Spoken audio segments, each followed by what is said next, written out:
Hari ini saya akan melanjutkan pelajaran kita tentang The Art of Spiritual Warfare, dan ini merupakan seni perang dalam perspektif Alkitab. Jadi The Art of War in a Biblical Perspective. Saudara-saudaraku, ada 3 musuh utama yang menjadi musuh orang percaya. Yang pertama iblis atau roh jahat. Lalu yang kedua dunia atau kesenangan duniawi. Dan yang ketiga daging atau keinginan daging. Iblis atau roh jahat itu berperan sebagai transmitter atau pengirim. Dia mentransmisi, transmisi itu mengirim. Dia mentransmisi atau mengirim tipu dayanya yang bisa saja kita terima dengan yang namanya keinginan daging kita. Begitu juga dengan dunia, saudaraku. Dunia itu berperan sebagai transmitter atau pengirim godaan, gombalan, kesenangan duniawi. Kita tahu biasanya harta, tahta, wanita atau pria. Dalam hal ini dalam kaitan dengan keinginan seksual, saudaraku. Itu dunia. Lalu ini yang paling berbahaya, saudara, sebenarnya daging, keinginan daging. Kalau iblis dan dunia itu berperan sebagai transmitter, pengirim sinyal godaan, pengirim tipu daya, masalahnya daging kita ini berperan sebagai transmitter sekaligus receiver. Dia mengirimkan ke dalam tubuh kita ini godaan, dan dia menerima godaan dari iblis. Dia menerima tipu daya dari iblis dan kesenangan duniawi. Jadi sebenarnya musuh terbesar kita itu adalah keinginan daging kita. Karena dia berperan sebagai transmitter maupun receiver. Transmitter itu seperti ini, saya jelaskan. Ini saya ngomong, ini di sini ada namanya transmitter, saudara. Dia mengirim sinyal suara saya ke receiver yang situ tuh. Kotak hitam itu receiver namanya. Nanti dari receiver diteruskan ke speaker. Jadi kalau ini dunia, ini iblis, maka yang itu daging tuh. Dia nerima semua transmisi dari iblis dan dunia. Jadi daging ini luar biasa karena dia di dalam kita sebagai transmisi. Kok dia transmisi, Pak? Karena kita ini punya sinful nature, saudara, kodrat dosa. Yang memang waktu kita dilahirkan kembali, idealnya harusnya kita mengenakan kodrat ilahi. Bukan kodrat dosa lagi. Tetapi memang kita tidak bisa sangkali kodrat dosa itu tidak langsung lepas begitu aja, saudara. Ada sisa-sisa manusia lama yang terus harus dibaharui dari hari ke hari. Ini daging yang berperan sebagai transmitter dan receiver. Saudara bisa lihat gambar ini. Ada teknologi misalnya Bluetooth. Bluetooth itu ada receivernya, kebanyakan dulu receiver aja, penerima suara, saudara putar dari HP, ada speaker Bluetooth, nah itu dia menerima, di speaker itu ditaruh receiver namanya, alat itu penerima. Tapi zaman canggih ini ada satu alat yang bisa mentransmisikan sekaligus menerima gelombang suara itu, dalam hal ini lewat Bluetooth. Ini merupakan gambaran seperti itulah keinginan daging kita, saudara. Saya ada beli satu alat Bluetooth seperti yang digambar ini, tapi beda modelnya, tapi prinsipnya sama kerjanya. Dia bisa diklik begini jadi mode receiver, diklik ke sebelah sini jadi mode transmitter. Dan itu biasa saya gunakan ya di sini atau di atas kalau putar lagu di atas tuh. Jadi putar lagu dari HP, nanti ada diterima oleh speaker. Dia berperan sebagai receiver, tapi dia juga bisa berperan sebagai transmitter. Misalnya saya mentransmisikan sesuatu dari situ ke yang lain, ke speaker lain misalnya, bisa, saudaraku. Nah itu tergantung modenya. Keinginan daging itu seperti itu. Dia bisa jadi transmitter karena kita ini manusia berdosa yang sudah kehilangan kemuliaan Allah. Kita punya keinginan berdosa, keinginan daging. Dengan kecenderungan daging itu kita bisa berbuat jahat sendiri, bahkan tanpa godaan. Itu namanya sinful nature, kodrat dosa, saudara. Dan itu yang disebut manusia itu kekurangan kemuliaan Allah. Lack of the glory of God. Itu di Roma 3 ayat 23. Jadi kita bisa mentransmisikan keinginan daging dalam diri kita sendiri. Dan kita juga bisa menerima sinyal atau transmisi atau gelombang atau tipu daya dari iblis dan dunia yang ada di sekitar kita. Nah ini sebabnya penting kita belajar spiritual warfare, peperangan rohani. Saudara bisa lihat gambar ini lagi yang saya tampilkan minggu lalu. Ada iblis, dunia, dan daging. Di dunia itu ada 3. Harta, tahta, dan seks. Ini menjadi tawaran yang dunia tawarkan kepada daging kita. Ini yang dunia dan iblis tawarkan kepada receiver dalam diri kita yang disebut keinginan daging ini, saudaraku. Dan kita berperang di area ini. Jadi kalau kita bicara the art of spiritual warfare, maka kita nggak hanya bicara perang melawan iblis, tengking-tengking roh jahat, tapi kita juga berperang melawan keinginan dunia, godaan dunia, dan keinginan daging kita. Itu the art of spiritual warfare, saudara. Maka seni peperangan rohani atau the art of spiritual warfare ini adalah seni untuk menang. Untuk meng-create kemenangan atas setiap godaan dan persoalan serta tantangan maupun masalah yang kita hadapi setiap hari. Setiap hari kita berurusan dengan godaan harta kekayaan. Setiap hari kita berurusan dengan godaan seksual.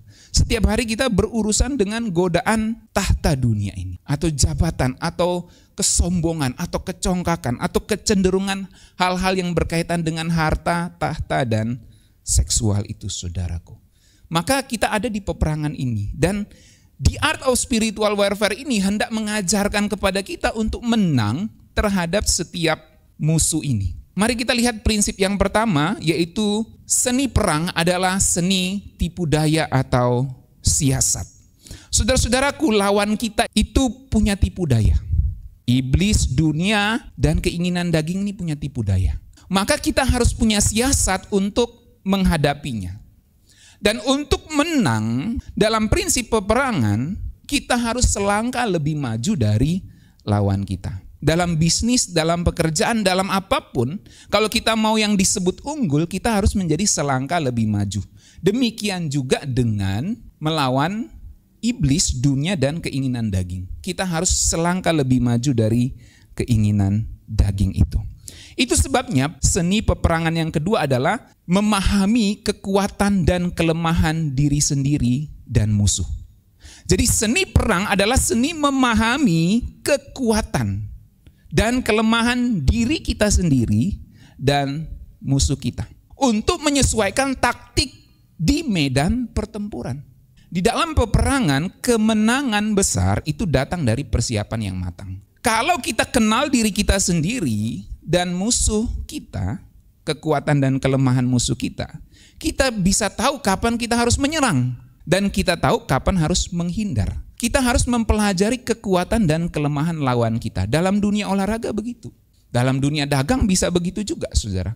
Orang-orang yang lebih unggul, dia mempelajari apa kekuatan dan kelemahan. Apa yang pasar inginkan, apa yang orang ingin beli, apa yang sekarang lagi tren. Itu sebabnya Amsal 28 ayat 18 firman Tuhan katakan gini, kita baca 1, 2, 3. Rancangan terlaksana oleh pertimbangan, sebab itu berperanglah dengan siasat. Ya. Jadi ini the art of war ini ada juga di Alkitab, saudaraku. Bahwa kemenangan besar itu datang dari persiapan. Dan bahwa kemenangan besar datang dari kita mengenali diri kita sendiri dan musuh kita. Itu sebabnya Amsal menasihati berperanglah dengan siasat. Dalam terjemahan bahasa Indonesia sehari-hari, rencana berhasil oleh pertimbangan. Sebab itu janganlah berjuang tanpa membuat rencana yang matang. Kalau misalnya mahasiswa dia pinter, dia tahu dia mau ujian tesis misalnya atau mau ujian skripsi. Dia akan pelajari dosen itu seperti apa biasanya bertanya. Waktu saya mau ujian tesis gitu, saya pelajari bagaimana profil dosen saya. Apa yang dia sering tanyakan, bagaimana tulisan-tulisannya. Saya mulai pelajari, saya mulai analisa. Akhirnya waktu ujian, puji Tuhan, lulus ya. Saya mempelajari apa yang diinginkan oleh dosen saya. Waktu ujian proposal, dia nasihati gini. Saya coba analisa, saya coba pelajari ini kelemahan tulisan saya, ini kekuatan saya, dan saya coba perbaiki sehingga waktu perang di ujian tesis, puji Tuhan, sampai dosen bilang, kamu beyond expectation. Melampaui ekspektasi, saudaraku ya. Nah, saudara, dalam berbagai pergumulan hidup saudara, apapun yang menjadi lawan atau musuh saudara pada konteks pergumulan kita masing-masing, kita harus pelajari kekuatan dan kelemahannya seperti apa. Makanya saya nasihati Aweng nih, kamu mau ujian? Ya, saya nasihati waktu kami makan di situ tuh. Setiap makan dia dapat selalu wejangan, saudara, dari Pak Gembala. Setiap saya ajak dia makan keluar, kami ajak dia makan keluar, selalu dapat wejangan, ya, dapat nasihat. Masih ingat, Bang? Jadi saya nasihati, kalau kamu mau unggul, kau lihat di YouTube, kau lihat di Google bagaimana soal-soal ujian biasanya keluar, gitu dah. Kau pelajari. Teman-temanmu belum mikir gimana soal ujian akhir nanti.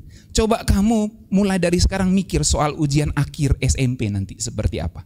Mulai pelajari, cari di Google, cari di YouTube. Bahkan saya bilang kalau perlu pakai AI, cari juga gitu. Pokoknya harus lebih unggul.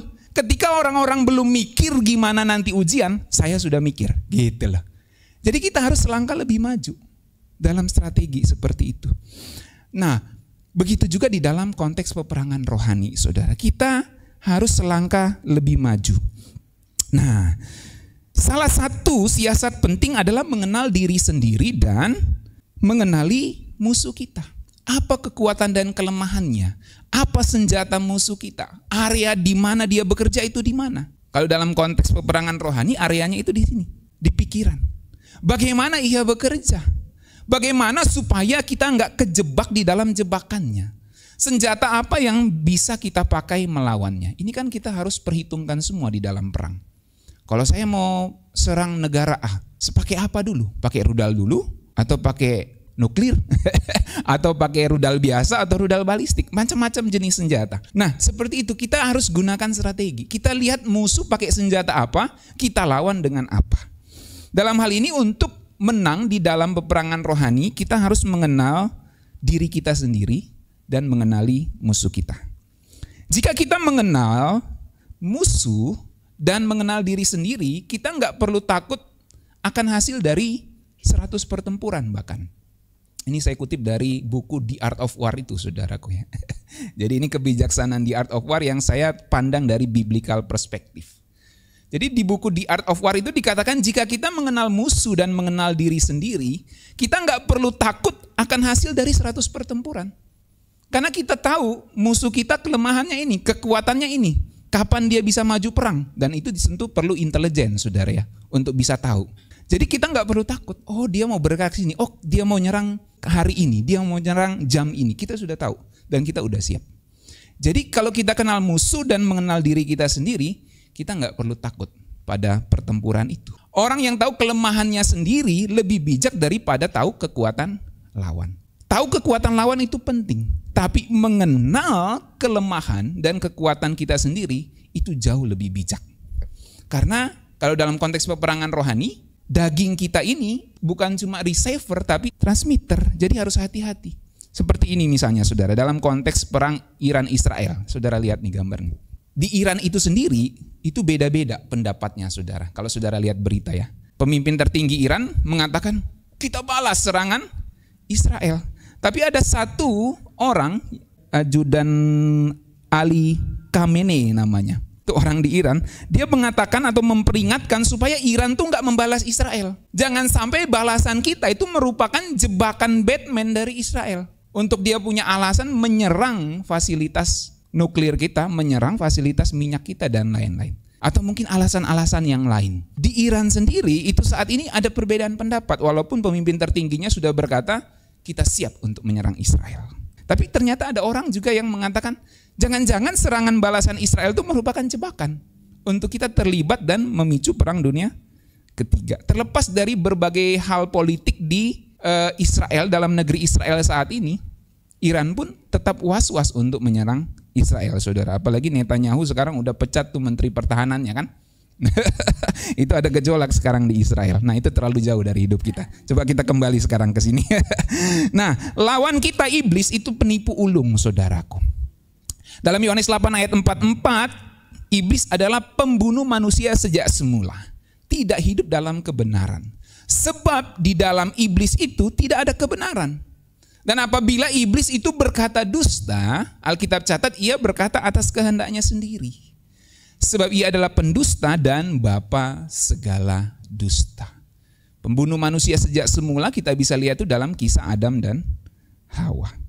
Lalu dalam 2 Korintus pasal yang ke-11 ayat 13 sampai 14 disebut iblis itu menyamar sebagai malaikat terang. Dan di situ Rasul Paulus ngomong, kamu nggak usah heran kalau ada rasul-rasul palsu atau pekerja-pekerja yang curang yang menyamar sebagai Rasul Kristus. Jadi nggak usah heran kalau zaman sekarang banyak pendeta palsu, banyak gereja palsu, nggak usah heran. Ayat 14 kita baca, hal itu tidak usah mengherankan sebab iblis pun menyamar sebagai malaikat terang tuh. Jadi iblis ini memang tipu daya. Dia kelihatannya seperti malaikat, ternyata di belakangnya dia iblis, saudaraku. Makanya Rasul Paulus ngomong lagi, jadi bukanlah hal yang ganjil jika pelayan-pelayan iblis yang adalah raja tipu daya itu menyamar sebagai pelayan-pelayan kebenaran. Padahal mereka pelayan dari tipu daya. Dan kesudahan mereka, Alkitab catat, sudah pasti akan sesuai dengan perbuatan mereka. Artinya pasti mereka dihukum satu kali waktu. Kita lihat contohnya dalam kisah Alkitab. Supaya lebih biblikal, saudara ya, karena ini biblikal perspektif. Paulus dan Barnabas satu kali pergi ke Pulau Siprus dan dia sampai di satu tempat yang namanya Pafos. Di situ dia menginjili seorang gubernur yang bernama Sergius Paulus. Saat itu Rasul Paulus dan Barnabas menginjili gubernur namanya Sergius Paulus. Gubernur itu punya temannya itu seorang Yahudi yang merupakan tukang sihir, ya, dan nabi palsu. Alkitab sebut gitu. Namanya, karena dia orang Yahudi, namanya Bar Yesus. Jadi bukan Yesus tapi Bar, ya. Bar Yesus atau Elimas di dalam bahasa Yunaninya. Kita lihat kisahnya. Kisah Rasul 13 ayat 8. Tetapi Elimas, demikian namanya dalam bahasa Yunani, tukang sihir itu, si Bar Yesus itu tadi, menghalang-halangi mereka, Paulus dan Barnabas maksudnya. Dihalang-halangi oleh si Elimas ini dan berusaha membelokkan hati gubernur dari imannya. Gitu. Membelokkan imannya. Jadi pemberitaan firman Tuhan itu diserang pakai kuasa roh jahat oleh si Elimas ini. Ini dalam dunia rohnya, saudara. Tapi Saulus juga disebut Paulus yang penuh dengan Roh Kudus. Menatap dia, dipandang matanya si Elimas itu. Lalu dia ngomong gimana di ayat selanjutnya? Dan berkata, hai anak iblis. Bodoh. Ngeri banget nih Paulus ya. Dia ngomong sama Elimas, hai anak iblis, engkau penuh dengan rupa-rupa tipu muslihat dan kejahatan. Engkau musuh segala kebenaran. Tidakkah engkau akan berhenti membelokkan jalan Tuhan yang lurus itu? Nah, lalu ayat selanjutnya. Kalau dalam terjemahan bahasa Indonesia sehari-hari, ayat 10 itu disebut gini. Lalu berkata, Paulus ngomong nih sama si Elimas, hai penipu ulung. Nah, kenapa Elimas disebut penipu ulung? Karena dia memakai kekuatan dari si penipu ulung, yaitu iblis roh jahat itu. Hai penipu ulung, anak jahanam kau. Ini terjemahan bahasa Indonesia sehari-hari ya. Waktu saya baca itu ngeri juga nih Rasul Paulus ya. Memang kalau sama penyesat dia dalam tanda kutip main kasar nih. Hai penipu ulung, anak jahanam kau, musuh segala yang baik. Mengapa kau tidak mau berhenti merusak rencana Allah untuk menyelamatkan manusia? Jadi Rasul Paulus ini sibuk khotbah, si Elimas ini mencoba mengganggu pikiran dari gubernur yang mendengarkan firman Tuhan. Jadi kalau kita sedang dengar firman Tuhan tuh, ada saja roh jahat yang ganggu kita, saudara. Apalagi kalau saudara baca Alkitab di rumah, ada saja itu roh jahat ganggu. Ingat, dia raja tipu daya. Oh, mungkin diganggunya ngantuk, Pak. Belum tentu ngantuk, mungkin diganggunya dengan kesibukan lain. Gitu, dia kasih ingat kamu pekerjaan lain, padahal kamu lagi baca Alkitab. Gitu. Nah, kalau misalnya tiba-tiba ingat, saudara lagi baca Alkitab, tiba-tiba ingat kompor masih nyala gitu, itu pasti suara Roh Kudus tuh. Karena dia mau nyelamatin tuh. Jadi semua ada konteksnya pastinya, saudaraku ya. Nah, kemudian ayat yang ke-11. Sekarang lihatlah tangan Tuhan datang menimpa engkau. Jadi Rasul Paulus hardik ini si Elimas ini. Engkau akan menjadi buta beberapa hari lamanya dan engkau tidak dapat melihat matahari. Dan kejadian memang si Elimas atau Bar Yesus itu jadi buta karena menghalangi pemberitaan Injil, saudaraku. Jadi kesimpulannya iblis itu kerjanya menyimpangkan kita dari kebenaran, saudara. Kalau kita lagi dengar firman Tuhan, lagi baca Alkitab, atau mungkin saudara lagi nonton YouTube firman Tuhan, itu iblis tuh kerjanya menyimpangkan kita dari kebenaran firman Tuhan. Nggak bener tuh, jangan percaya gitu. Nah tapi tentu ada suara Roh Kudus juga yang kasih tahu ini pengajaran sesat nih, jangan didengar. Atau itu salah, mungkin yang ini benar tapi yang itu salah. Jadi bisa saja ada suara Roh Kudus juga. Tentu dengan berbagai cara yang licik dan manipulatif, iblis tuh berusaha untuk memanipulasi pikiran kita sehingga ia bisa membisikkan keraguan, rasa takut, dan berbagai kebohongan lainnya. Nah, karena itu saudara-saudaraku, maka Alkitab mencatat kamu harus sadar dan berjaga-jaga. 1 Petrus 5 ayat 8. Sadarlah dan berjaga-jaga. Lawanmu si iblis itu berjalan berkeliling, sama seperti singa yang mengaum-ngaum mencari orang yang dapat ditelannya.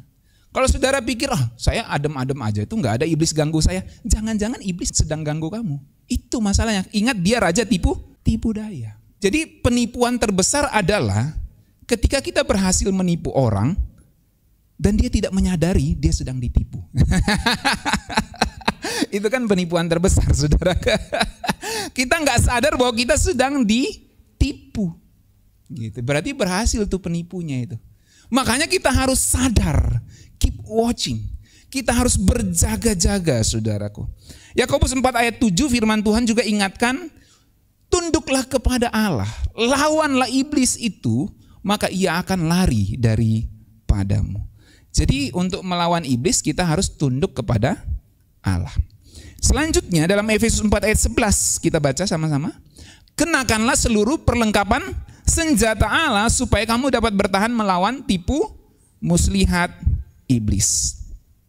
Saudara-saudaraku, selain bisikan manipulatif dari iblis, maka iblis juga dapat memakai tipu daya dunia untuk menipu kita. Tipu daya dunia itu bisa harta, bisa tahta, bisa keinginan seksual, saudaraku. Makanya di 1 Yohanes pasal 2 ayat yang ke-15 firman Tuhan katakan gini. Kalau saudara bisa baca, kita baca sama-sama. 1, 2, 3. Janganlah kamu mengasihi dunia dan apa yang ada di dalamnya. Jikalau orang mengasihi dunia, maka kasih akan Bapa tidak ada dalam orang itu. Sebab semua yang ada di dalam dunia dideskripsikan, yaitu keinginan daging dan keinginan mata serta keangkuhan hidup bukanlah berasal dari Bapa melainkan dari dunia. Nah itu tawaran dunia, saudaraku. Kalau kita baca dalam terjemahan firman Allah yang hidup, ayat 16 itu menarik. Kita baca ayat 16 nih ya. 1, 2, 3. Karena segala perkara dunia ini, keinginan jahat ini, dia deskripsikan tuh keinginan jahatnya. Yang pertama, kegilaan seks. Keinginan membeli segala sesuatu yang menarik hati. Dan kecongkakan yang datang dari kekayaan dan kebesaran. Saudara lihat, seks, keinginan membeli segala sesuatu itu bicara tentang harta yang menarik hati. Jadi keinginan untuk belanja nggak sesuai budgetnya, itu hati-hati. Tawaran dunia. Kecongkakan yang datang dari kekayaan dan kebesaran. Ini bicara tentang apa? Tahta. Orang kalau punya kesempatan bahkan beramai-ramai untuk merebut tahta, saudara. Di gereja bahkan ngeri juga, saudara. Ya, orang berpolitik untuk jadi pemimpin, ngeri juga ya. Di gereja ada kayak gitu juga. Bahkan ada politik uang ya di beberapa gereja tertentu. Ya, doakan gereja kita aman. Maksudnya sinode gereja kita aman, saudara. Ya. Biasanya itu kalau sudah mau pemilihan pemimpin, itu mulai, saudara. Sudah banyak trik-trik dilakukan ya. Kalau triknya adalah sebuah strategi yang positif, tidak masalah, namanya juga strategi untuk menang. Tapi kalau sudah pakai politik yang sudah tidak sesuai dengan hukum, itu tentunya salah, saudaraku ya.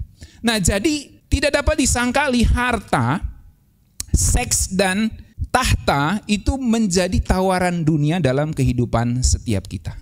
Remaja mungkin belum bergumul dengan tahta dan harta, belum. Karena uang aja masih minta dari emak bapak. Tapi mereka pasti bergumul dengan soal keinginan seks. Ini remaja. Kalau di pemuda sudah mulai bergumul dengan harta. kalau sudah mulai bekerja. Ada tawaran untuk mendapatkan uang secara cepat.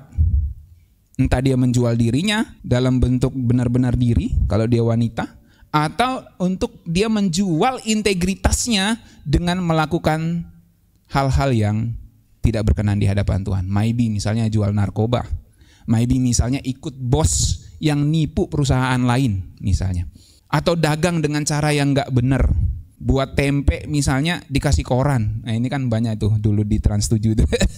Orang dagang tempe ternyata dikasih koran, saudara. Ngeri kan? Supaya untung. Dia kedelainya dikit tapi korannya banyak tuh. Jadi kedelai dimasak dengan koran yang dikasih air, lalu dijadikan, lalu diragi. Jadi korannya itu udah gak kelihatan waktu dia ngembang jadi tempe. Hati-hati beli tempe. Ngeri saudara ya, dunia ini. Bahkan ada orang pakai boraks di bakso, pakai hal-hal yang gak bagus supaya dia awet makanannya. Itu kan dilarang oleh hukum, saudaraku. Jadi orang demi keuntungan instan bisa melakukan hal-hal yang tidak disenangi oleh Tuhan, bahkan melanggar hukum. Inilah tawaran dunia, saudaraku. Kita semua bergumul dengan ini. Baik remaja, baik pemuda, baik orang yang sudah berumah tangga. Kita punya jabatan maupun tidak punya jabatan, kita bergumul dengan harta, tahta, dan soal keinginan seksual yang gak benar ini, saudara. Harta itu netral sebenarnya. Tahta itu netral sebenarnya. Dan seks juga sebenarnya netral. Tetapi ketika iblis meracuninya, meracuni daging atau meracuni keinginan kita, maka itu bisa menjadi hal yang bertentangan dengan hati Tuhan. Kita lihat misalnya tipu daya harta. Satu kali Tuhan Yesus bicara tentang perumpamaan tentang seorang penabur. Dia bicara ada tanah-tanah hati kan. Di Matius 13 ayat 22 Tuhan Yesus katakan gini. Yang ditaburkan di tengah semak duri ialah orang yang mendengar firman itu lalu kekhawatiran dunia dan tipu daya kekayaan. Ini dari mulut Tuhan Yesus sendiri ngomong nih. Kekayaan itu mengandung tipu daya. Jadi harta itu mengandung tipu daya. Kemarin saya main sama istri saya. Love gitu deh. Hati kan. Tapi kalau sudah digerakin, ini jadi harta ini. Hati dan harta. Khotbah saya beberapa waktu lalu kan. Harta dan hati ini saling berkaitan erat, saudara ya. Jadi harta itu punya tipu daya dan dia menipu hati kita.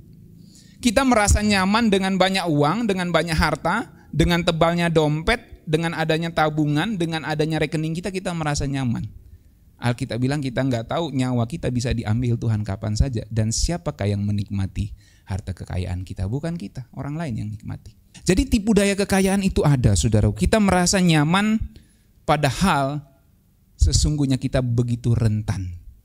Jadi jangan sampai kita tertipu dengan tipu daya kekayaan.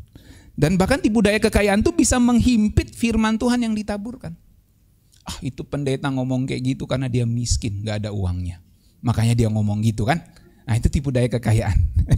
Misalnya dia orang kaya yang dengar. Kalau misalnya dia orang miskin yang dengar, dia bilang, lu enak ngomong kayak gitu. Karena kebetulan misalnya pendetanya kaya, lu enak ngomong gitu, lu kaya, gue miskin. Ya kan ini tipu daya kekayaan sama orang miskin pun, sama orang kaya pun bisa nipu tuh.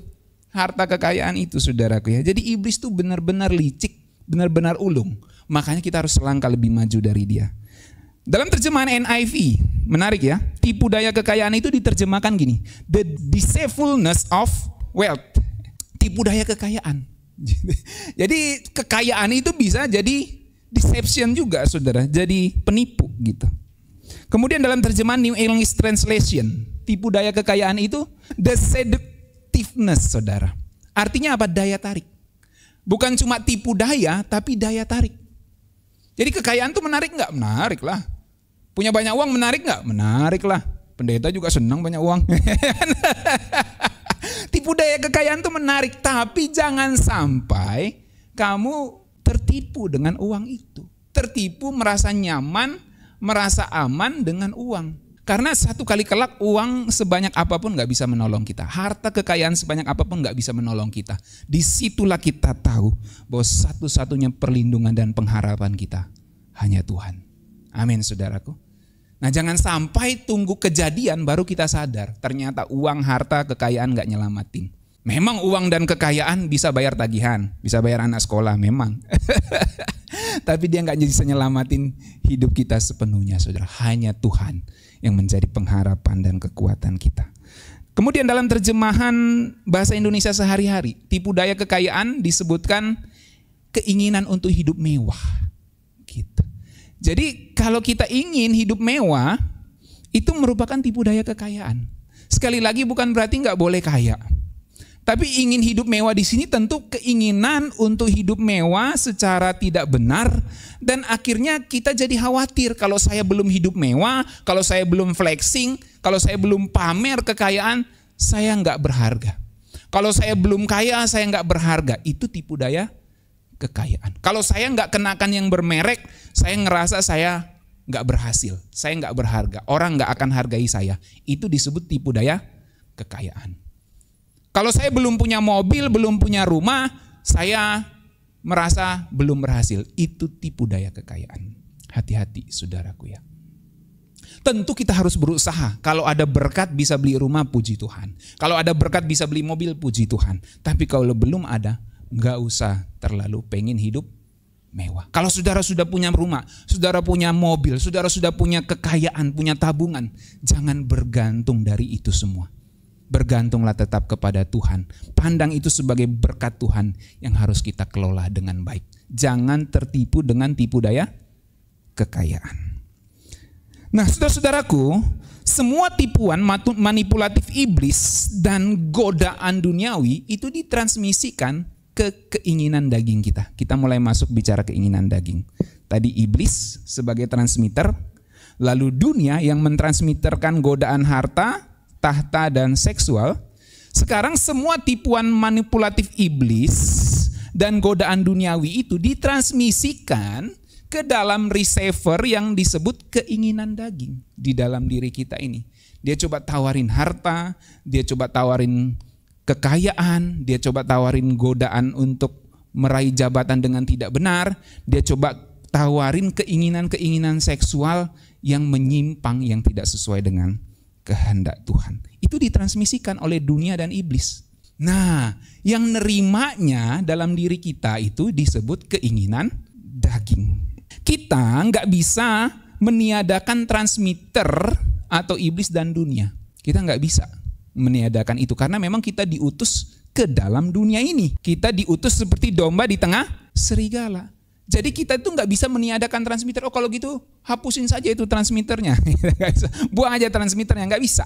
Kita nggak bisa meniadakan. Godaan itu pasti ada. Iblis dan dunia itu selama Tuhan Yesus belum datang pasti ada untuk mentransmisikan sesuatu ke keinginan daging kita. Tetapi kita bisa menguasai atau mengendalikan receiver keinginan daging kita supaya nggak sefrekuensi dengan transmitter iblis dan dunia. Ada alat, saudara, di dalam orang yang mengerti elektronik, misalnya khusus mic ini, itu di alat itu, di receiver yang kotak hitam itu bisa diubah frekuensinya. Jadi mic ini tidak akan mengeluarkan suara lagi, dia akan jadi seperti ini. Saudara-saudara, kalau di situ diubah frekuensinya. Jadi ada alat khusus yang bisa merubah itu, tentu orang IT elektronik ini yang bisa ngerti. Makanya ini kan ada dua mic, saudara ya. Yang ini receivernya beda, itu receivernya yang di bawah situ tuh, yang abu-abu itu, yang di lantai 2 itu, yang di lantai 3.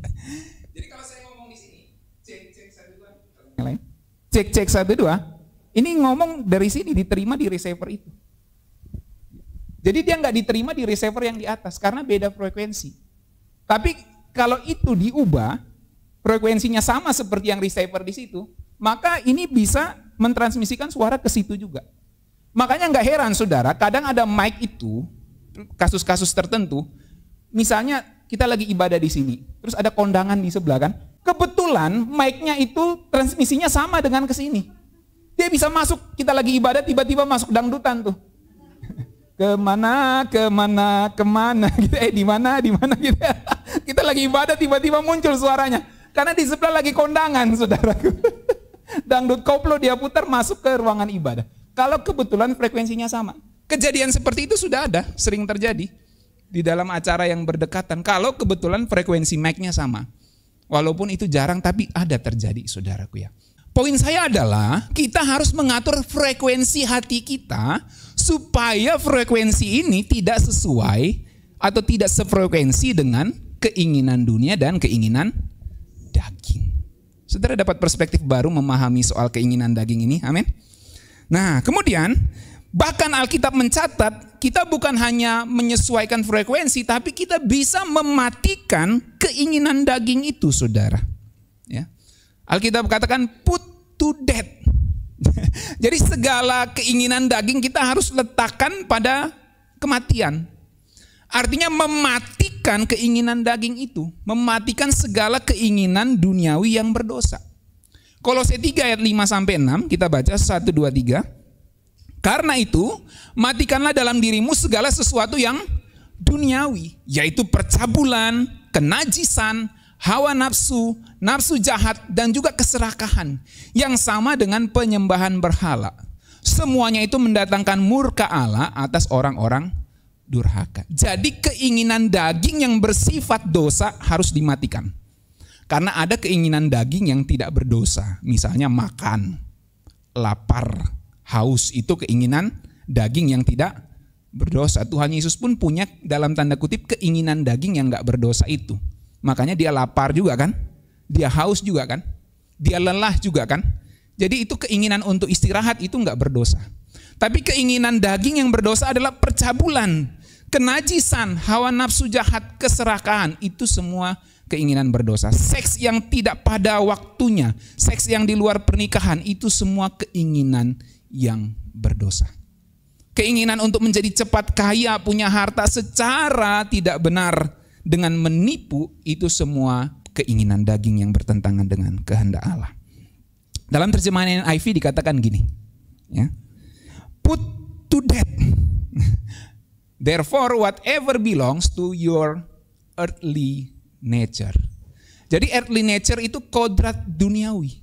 Kamu harus taruh dia di kematian, artinya matikan segala sesuatu yang kamu miliki yang disebut sebagai earthly nature itu, kodrat duniawi. Dan nanti kita temukan kita harus menggantikan earthly nature atau sinful nature itu, kodrat duniawi atau kodrat dosa itu, dengan divine nature, kodrat ilahi.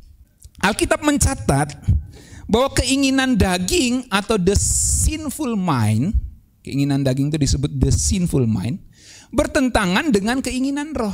The mind controlled by the spirit. Jadi keinginan daging itu bertentangan dengan keinginan roh. Kita lihat Roma pasal yang ke-8 ayat 6. Baca sama-sama 1, 2, 3. Karena keinginan daging adalah maut, tetapi keinginan roh adalah hidup dan damai sejahtera. Udah dikontrasin kan? Ayat 7 lebih-lebih lagi. Sebab keinginan daging adalah perseteruan terhadap Allah, karena ia tidak takluk kepada hukum Allah, dan ini memang tidak mungkin baginya. Kalau dalam terjemahan NIV, New International Version, the mind of sinful man is dead. Jadi pikiran manusia yang berdosa itu kematian.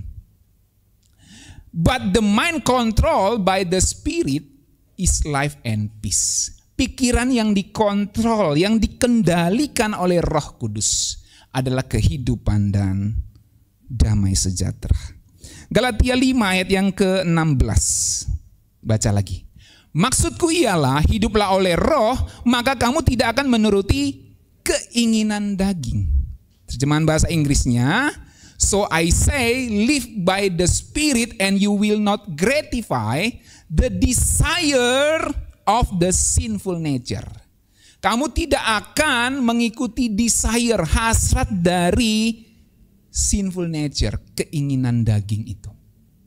Kalau kita live by the spirit, kalau kita hidup oleh roh.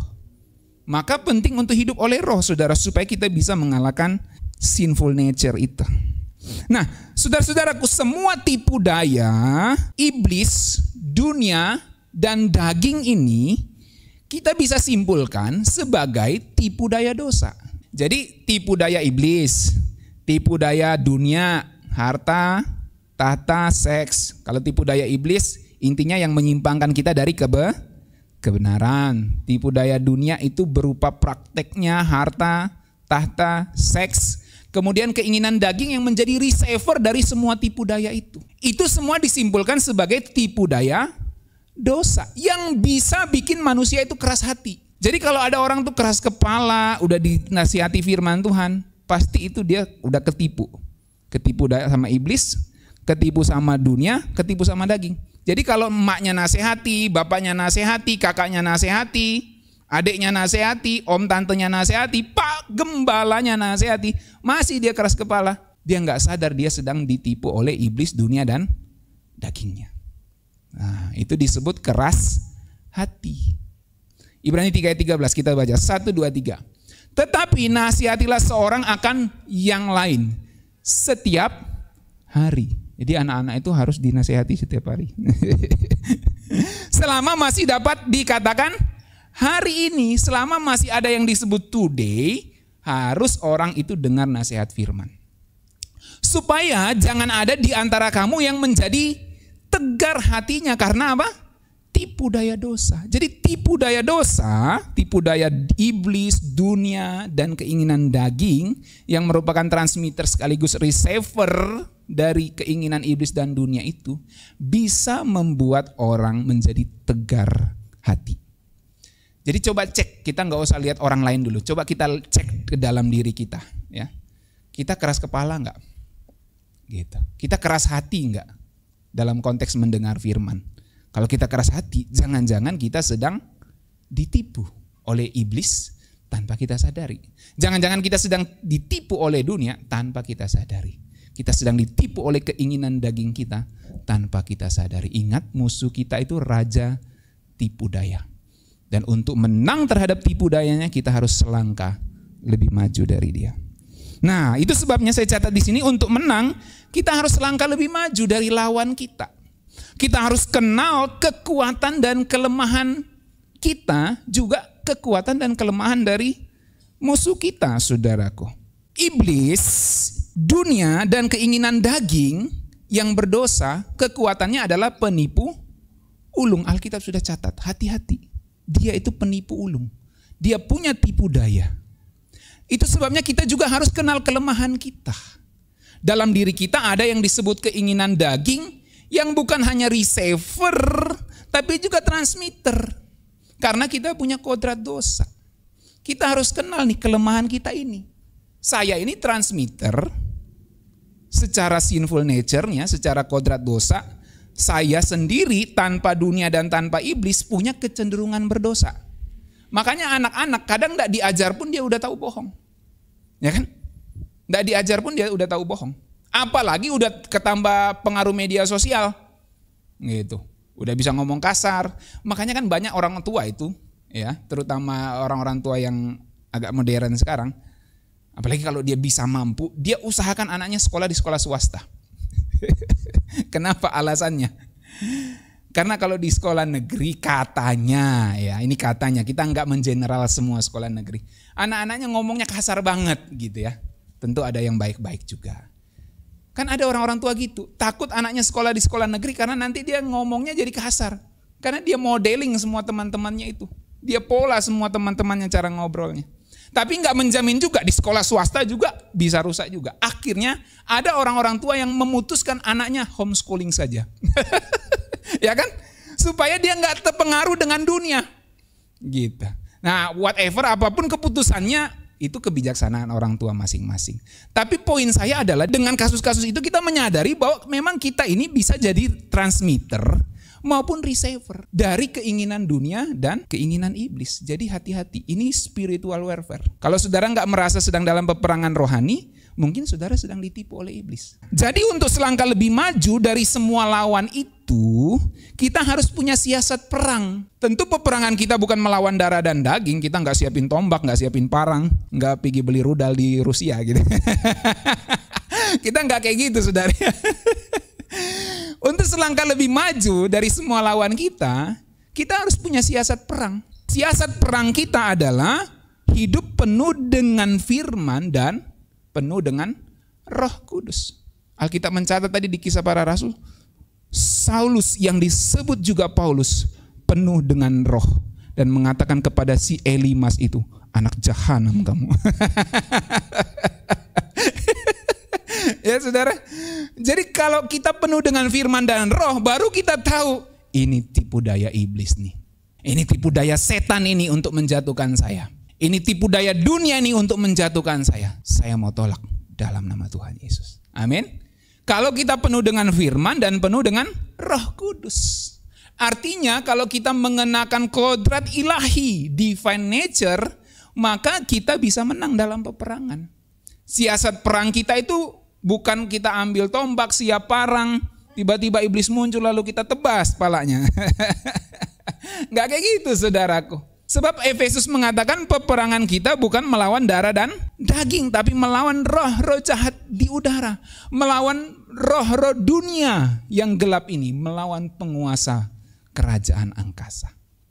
Jadi siasat perang kita adalah hidup penuh dengan firman dan penuh dengan Roh Kudus. Dan kembali ke nasihat simpel sederhana. Bagaimana kita penuh dengan firman dan Roh Kudus? Disiplin rohani.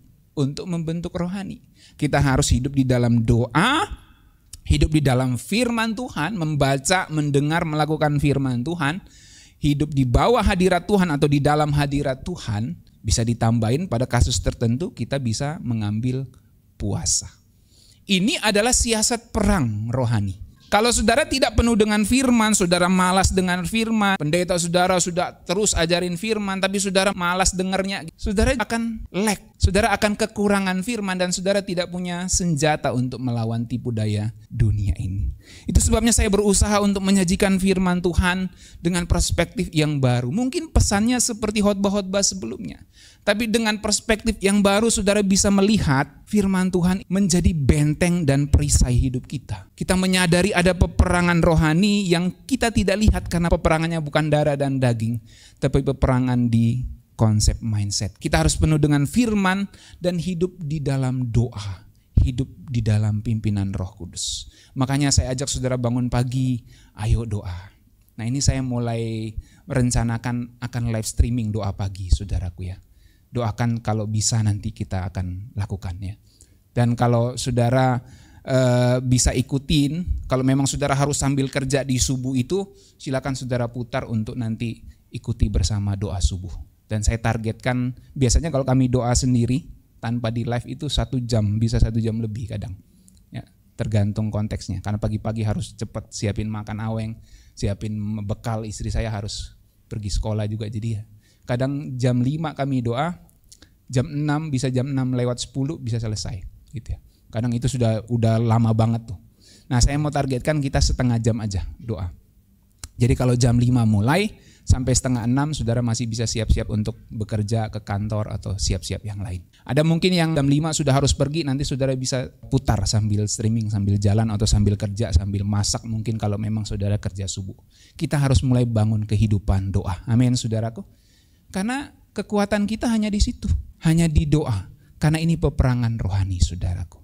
Kita harus hidup penuh dengan firman dan Roh Kudus, mengenakan kodrat ilahi. Mari ayat terakhir saya berikan kepada saudara, 2 Petrus 1 ayat 3. Karena kuasa ilahinya telah menganugerahkan kepada kita segala sesuatu yang berguna untuk hidup yang saleh oleh pengenalan kita akan Dia yang telah memanggil kita oleh kuasanya yang mulia dan ajaib. Dengan jalan itu Ia telah menganugerahkan kepada kita janji-janji yang berharga dan yang sangat besar, yang olehnya kamu boleh mengambil bagian dalam kodrat ilahi dan luput dari hawa nafsu duniawi yang membinasakan dunia. Jadi untuk kita luput dari hawa nafsu duniawi, untuk kita bisa menang, untuk kita bisa men-set receiver kita, keinginan daging kita ini sefrekuensi dengan Tuhan, atau bahkan kita bisa mematikan keinginan daging yang berdosa itu, maka kita harus mengenakan yang disebut kodrat ilahi. Dan kita dimampukan oleh kuasa Roh Kudus. Makanya di ayat 13, karena kuasa ilahinya telah menganugerahkan kepada kita segala sesuatu yang berguna untuk hidup yang saleh. Jadi untuk hidup saleh sebenarnya sudah dikaruniakan segala sesuatunya oleh Tuhan. Firman-Nya, Roh Kudusnya sudah dikaruniakan kepada kita. Bagian kita saat ini adalah mengenakan hidup yang penuh dengan firman dan Roh Kudus. Yang disebut di sini sebagai mengambil bagian dalam kodrat ilahi. Supaya kita bisa escape. Coba kita lihat bahasa Inggrisnya, menarik ya. Terjemahan NIV. You may participate the divine nature and escape the corruption in the world caused by evil desire. Jadi kamu berpartisipasi di dalam divine nature. Kamu berpartisipasi di dalam kodrat ilahi. Sama kita berpartisipasi ikut kerja bakti misalnya kan. Jadi kalau kita nggak berpartisipasi dalam kodrat ilahi, itu sama seperti satu kelas kerja bakti, kamu nggak ikut kerja bakti. Artinya lu malas. Satu jemaat kerja bakti, lu sendiri nggak kerja bakti misalnya kan. Berarti you nggak participate. Satu rumah lagi kerja beres-beres rumah, kamu nggak kerja bakti, nggak ikut beres-beres. Berarti you not participate. Gitu.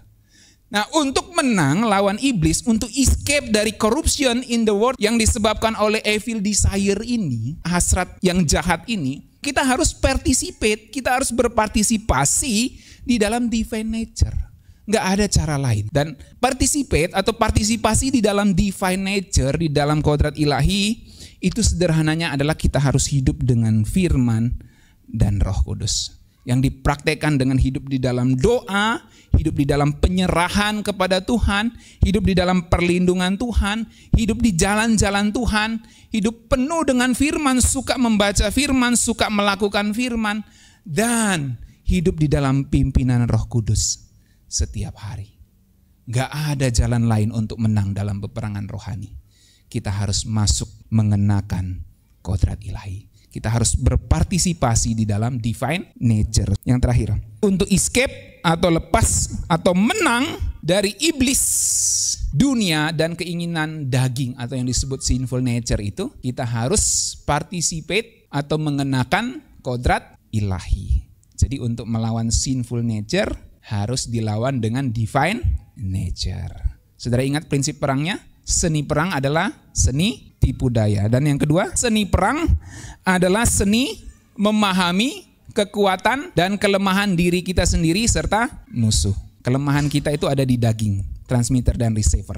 Maka untuk menang kita harus mengenakan divine nature, kodrat ilahi. Dapat perspektif baru, amin? Mari kita berdoa bersama-sama.